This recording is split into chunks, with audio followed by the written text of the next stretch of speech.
पिछले लेक्चर में हमने साइक्लिक ग्रुप के इंट्रोडक्शन को समझ लिया था कि साइक्लिक ग्रुप होता क्या है। आज हम साइक्लिक ग्रुप के एक थ्योरम को देखने वाले हैं इस लेक्चर में।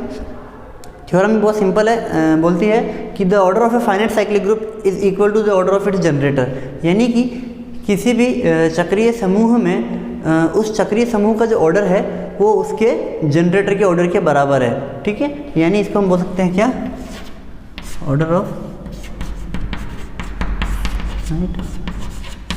Of finite cyclic group is बराबर ऑर्डर ऑफ जनरेटर।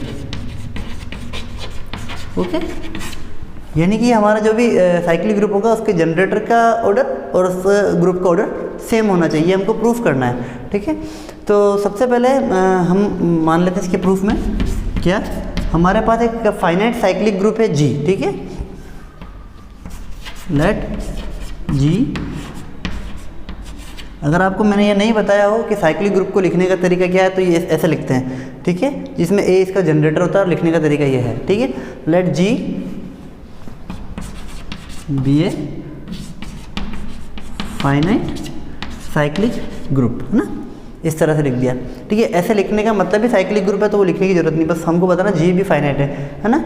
एंड हम ये मान के चल रहे क्या, ऑर्डर ऑफ A जो है आपका N है ना, क्योंकि हमको बताना ये दोनों का ऑर्डर बराबर होता है। हमको G का ऑर्डर अभी तक कुछ पता नहीं है, पर A का ऑर्डर हमने मान लिया N है, और हम ये प्रूफ करेंगे कि G का ऑर्डर भी N ही होने वाला है।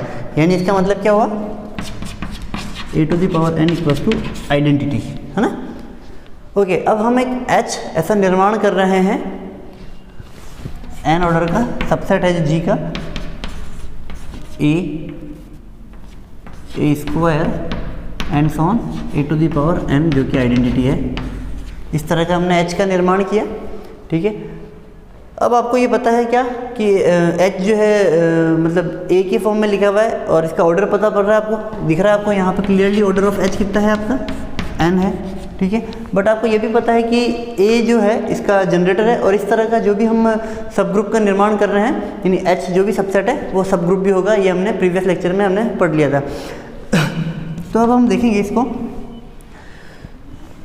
कि हम एक केस कंसिडर करते हैं। फर्स्ट केस हमारा है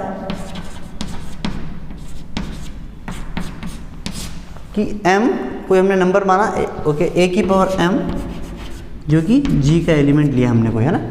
ठीक है, अगर हम यहाँ केस 1 जो है, केस 1 हम कंसिडर कर रहे हैं कि M इज लेस देन और इक्वल टू N। ओके, यानी कि M अगर N से छोटा या बराबर होगा तो H का मेंबर होगा, है ना। तो क्लियरली वो आपको दिख रहा है H का मेंबर होगा, तो इसमें तो आपको कुछ करने की ज़रूरत ही नहीं है। यानी H से छोटा होता है A की पावर M जो है H का मेंबर हो जाएगा, यानी H is a subset of G, है ना। सिंपल सी बात है। अगेन हम दूसरा केस कंसिडर क्या कर रहे हैं, मैं यही कर रहा हूँ।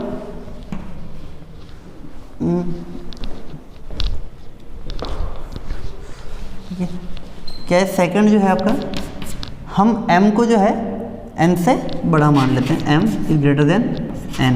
अब आपको पता है कि ऑर्डर ऑफ H N है, यानी A की पावर N तक ही एलिमेंट उसमें आ रहे हैं, उससे जैसे ही बड़ा एलिमेंट जाएगा तो वो उसके बाहर चला जाएगा, पर वो G का मेंबर तो रहेगा। यानी यहाँ इस केस में A की पावर M जो है केवल G का मेंबर है अभी तक, है ना।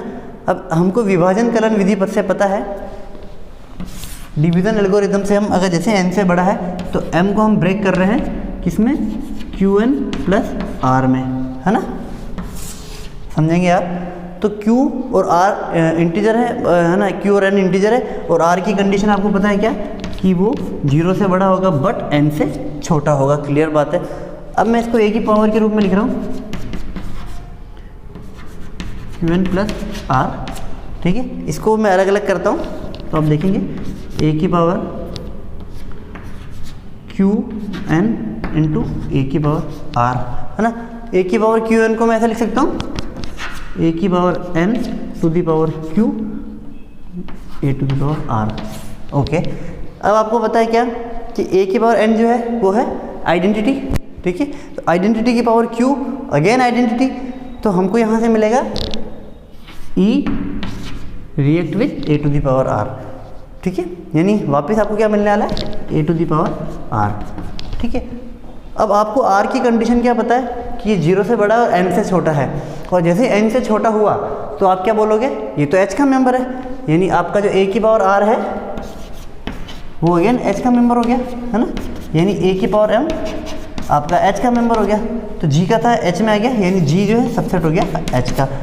पहले केस में m की कंडीशन पे ये हो रहा था, दूसरे केस में m की कंडीशन गलत ये हो रहा था।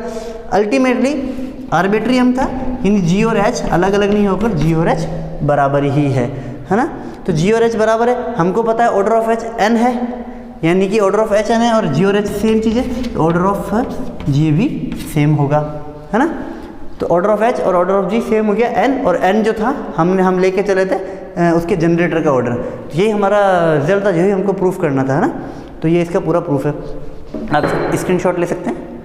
ओके, तो इसके बाद एक कॉरोलरी है जो मैं आपको सॉल्व करने के लिए दूंगा घर पे, क्या कि किसी भी फाइनाइट साइक्लिक ग्रुप के साइक्लिक होने की कंडीशन है इफ़ एंड ओनली इफ़ उसमें एक n ऑर्डर का एलिमेंट होना चाहिए। यानी कि हम ये मान के चल रहे हैं कोई ग्रुप है जिसका ऑर्डर n है, और अगर उसके अंदर एक n ऑर्डर का एलिमेंट भी है तो वो ग्रुप साइक्लिक होगा।